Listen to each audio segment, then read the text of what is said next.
মধ্যপ্রাচ্যে যুক্তরাষ্ট্র ও ইরানের মধ্যে চলমান উত্তেজনা আবারও আন্তর্জাতিক রাজনীতির কেন্দ্রবিন্দুতে উঠে এসেছে।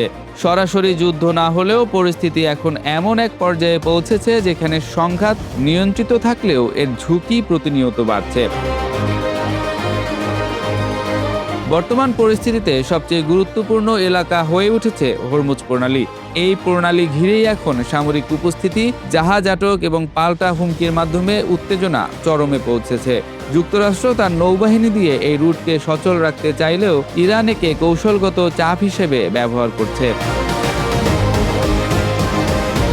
এই সংঘাত এখন আর প্রচলিত যুদ্ধের মধ্যে সীমাবদ্ধ নেই, বরং এটি রূপ নিয়েছে এক ধরনের মেরিটাইম ও অর্থনৈতিক যুদ্ধে।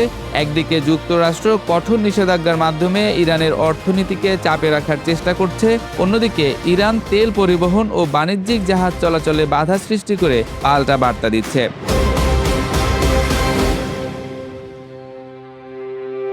তবে একটি বিষয় স্পষ্ট, দুই পক্ষই এখনও সরাসরি পূর্ণাঙ্গ যুদ্ধে জড়াতে চায় না।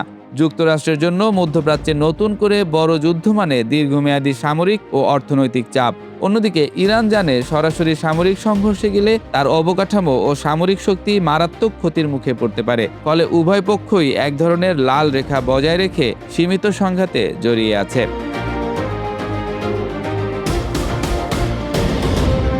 কূটনৈতিক দিক থেকেও চেষ্টা চলছে উত্তেজনা কমানোর। বিভিন্ন মধ্যস্থতাকারী দেশের মাধ্যমে আলোচনা চালানোর উদ্যোগ নেওয়া হয়েছে। তবে বাস্তবতা হলো বিশ্বাসের ঘাটতি এবং পারস্পরিক সন্দেহ এই আলোচনাকে দুর্বল করে তুলেছে। ফলে আলোচনার টেবিল থাকলেও স্থায়ী সমাধান এখনো অনেক দূর।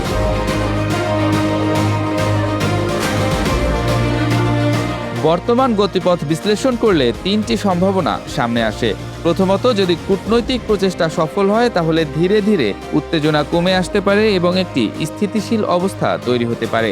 দ্বিতীয়ত, সবচেয়ে সম্ভাব্য যে চিত্রটি এখন দেখা যাচ্ছে তা হলো দীর্ঘমেয়াদী সংঘর্ষ, যেখানে ছোট ছোট সংঘর্ষ, নিষেধাজ্ঞা এবং কৌশলগত চাপ চলতেই থাকবে। তৃতীয়ত, যদি কোনো বড় ধরনের সামরিক ঘটনা ঘটে বা ভুল সিদ্ধান্ত নেওয়া হয় তাহলে এই নিয়ন্ত্রিত সংঘাত হঠাৎ করেই পূর্ণাঙ্গ যুদ্ধে রূপ নিতে পারে।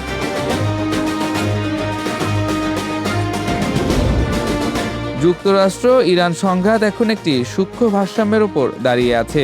এটি পুরোপুরি শান্ত নয়, আবার পূর্ণাঙ্গ যুদ্ধেও পরিণত হয়নি।